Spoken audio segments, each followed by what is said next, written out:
So, we already suspect that Goku and Shin are going to be going on a magical journey in Dragon Ball Daima. Please get excited for it, folks. This is really going to be quite innovative. But we also know that they will be having some comrades joining them along the way. But we don't know their identities. Back in the original days of Dragon Ball, the colourful cast that our protagonists had and had been travelling with was one of the major highlights of its adventure. Even with the temporary additions that were only there for an arc or two, like Upa or Suno, they're generally beloved by the fandom, and we always like to hear more about them. So for today, we thought, wouldn't it be kind of fun to think about who else could be a really good choice for a companion of Goku's in this new Daima adventure that could offer their own spin on certain events? Obviously, this isn't a prediction video. We're going to be very sure that none of these are going to make it, and instead, we shall probably get someone new.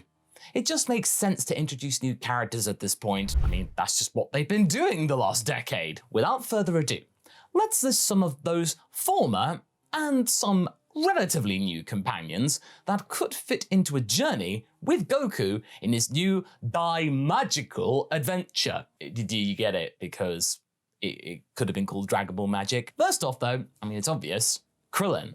Because it's always Kriller time! He isn't the OG companion, of course, but it's good enough. He is often shown known as being Goku's best friend. The two of them have been through a lot together, the latest occasion being that forest of weird ghosts in Super. And whilst the anime generally has been kind to him, his little mini arc especially, like I said, his fight with Majora, and him being a very good help against Cell Max, you cannot deny that it would be very neat to see him alongside Goku one more time on relatively equal turf. We don't know if the kidification spell would level the playing field in terms of power levels like Fighters did, but it would still be kind of neat to have him there. Whilst nowadays he is quite a successful family man, I don't think that Android 18 would mind allowing her husband to have one more adventure to save the world. Especially, he would be able to fix her own mess because she was kiddified as well. And despite seeming cowardly at times, including even the trailer, Krillin always steps up to the task, showing that true bravery is not the absence of fear, but the ability to fight it. And besides, it would be quite interesting to see his reactions to a strange new world or strange new worlds that they could be visiting, as outside of Namek and a tournament or two, he really hasn't seen all that much as to the magical realms of Dragon Ball. Considering his place in the cast, he's relatively insular. And you know what? That is a real shame. He is quite the obvious choice in my opinion, but a welcome one. Much like this next choice. This comes as no surprise, really. One of the definite OG cast members, Yamcha. Whilst we, west of Japan, spent years memeing the living crap out of Krillin, the Japanese audience was equally merciless towards Yamcha. The poor bandit couldn't get a rest, could he? And this is kind of funny, considering that he is one of the oldest friends of Goku. He's one of the big legacy characters, and honestly, he really deserves more respect. He wasn't around for the Tournament of Power, that being a joke in of itself. His girlfriend plot in Super Dragon Ball Heroes was, unsurprisingly, foiled, and for now, his last badass moment from the Moro arc remains on the pages of the manga. So why not include him and Puar? They can be quite useful, and be the outsider's view on whatever Goku and Shin are up to. We've used this tactic in our what ifs before, with Puar especially. They are used to being on the road and travelling, and like I said, the cat's shapeshifting abilities weren't used to anything substantial, even though he was a whiz at transformation school. No, we're not going to be discussing Roshi's disgusting practices of Super though, and it'd just be nice for Puar to do it himself. And honestly, whilst Krillin and Tenshinhan have their lives figured out for the most part, one of the reasons that the Triclops is not going to be on this list because he knows what he's doing, Yamcha is still kind of up in the air or something like that.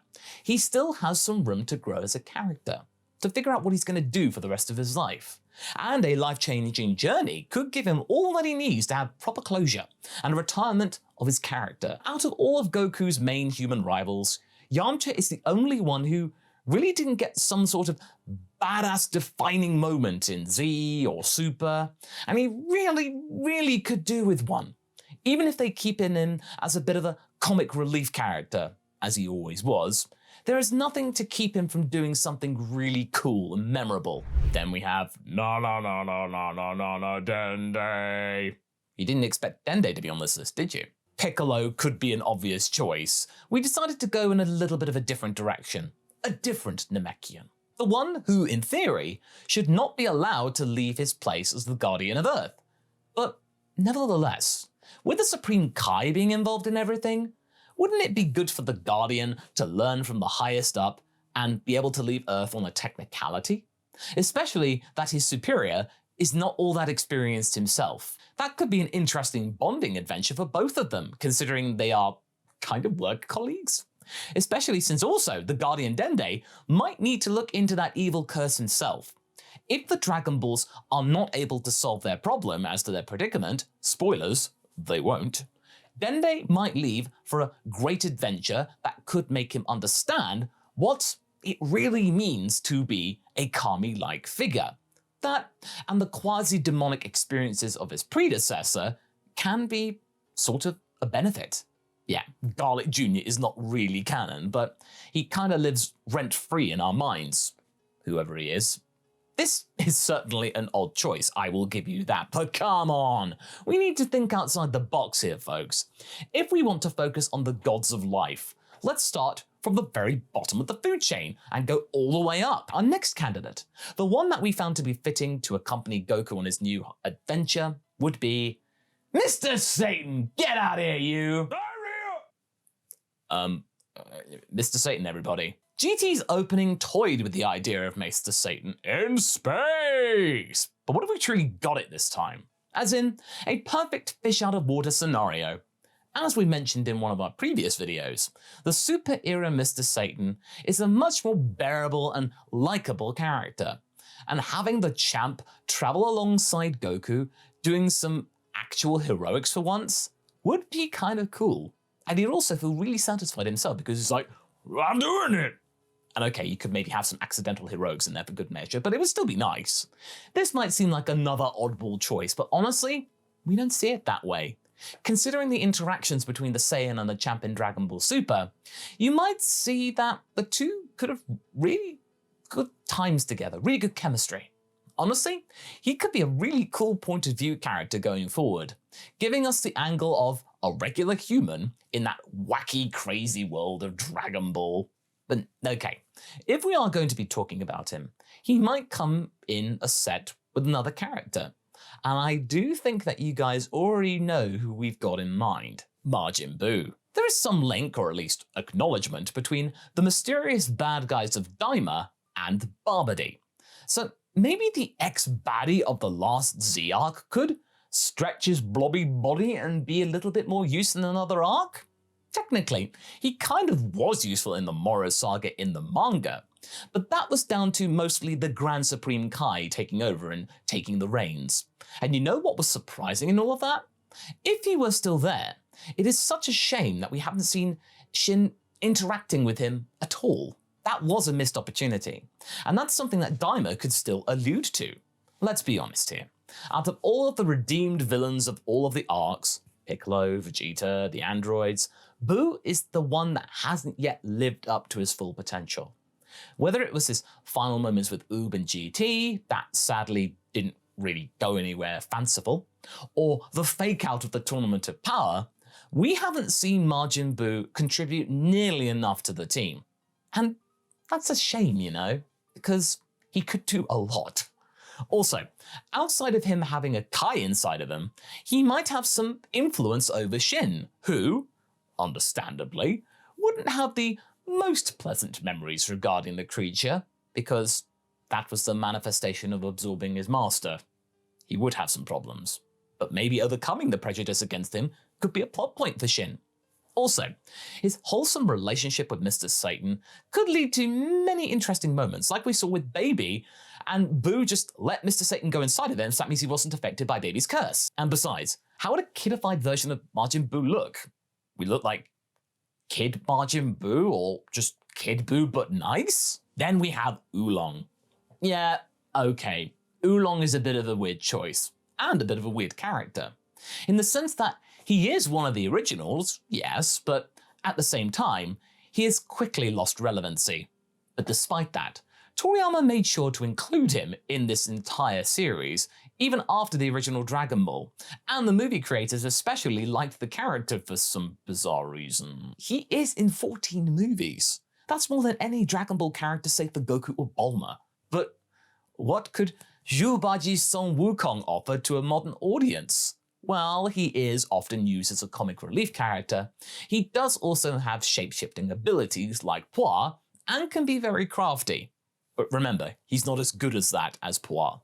He might not be strong, but he's not afraid to play dirty, which may or may not save Goku and his friends from certain situations that are seen as noble. Just put Oolong in there, because he's very shrewd and pragmatic, and also not really into all of the traditions, so he could just go, "Oh, sorry guys, I had to play dirty." You might need some sneakiness in there for good measure. It would be nice to see our characters using their heads for once instead of just their fists. Using their heads while they are using their fists is nice too, because Savant Goku is the best Goku. And finally, the one that makes the most sense, the one so obvious that we left this character for last, is of course Bulma. I mean, who else, right? The ship is going to need a mechanic. New worlds could be explored with the scientific mind being involved, and an actual adult, albeit kidified, should be reminding the crew about their duties instead of getting lost in the moment in some random adventure. Also, we really need some redemption from that dynamic saga outing. Well, why was she even there apart to pilot the ship? Because Bulma does deserve some actual good moments in space, or other realms.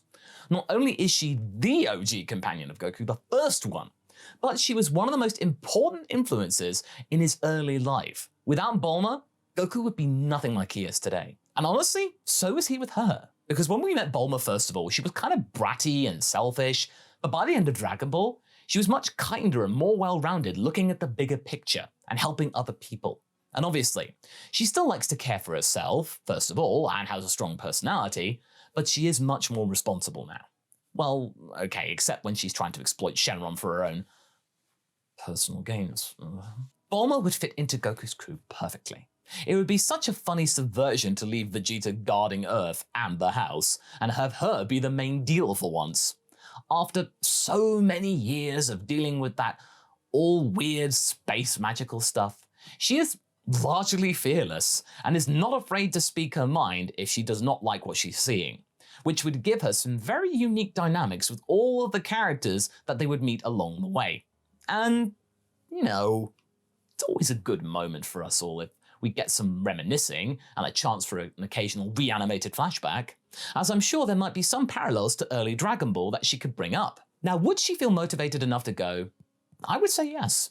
She might be tired of sitting down on the action and simply want to see more of the wacky otherworldly universe. That means she can tell Jaco about it. If we could truly make one person from this list actually travel with Goku, Shin, and possibly Kibito, it would be Bulma. Also, speaking of that, it's interesting that they would need a vessel at all. Maybe there'll be something that limits Kai and instant transmission. Technically, Kai is a better version of instant transmission because they literally can go anywhere. Okay, maybe not the best one because Whis' teleportation is even better, but it's the best readily available. Also, Akio Yoku had an interesting reaction when asked about Whis. Maybe whatever this curse did to Shin also made Beerus and his angelic attendant also become dormant or kidified. Who knows for now? We kind of got sidetracked there with our own little theories, but still, we know so little, we need to see more. Yet, we hope that you enjoyed our little mental exercise. We do hope that, however, Goku and Shin's crew is going to look like being a fun one, perhaps. After all, Dragon Ball wouldn't be what it is today without the eccentric characters that we've grown to love. Which one from this list is your favourite? Would you like to see someone not listed here? And please try to suggest non-Saiyans, they've had enough screen time as it is. Let's keep the discussion alive in the comments, and until next time, we'll see you in the next video. Catch you later!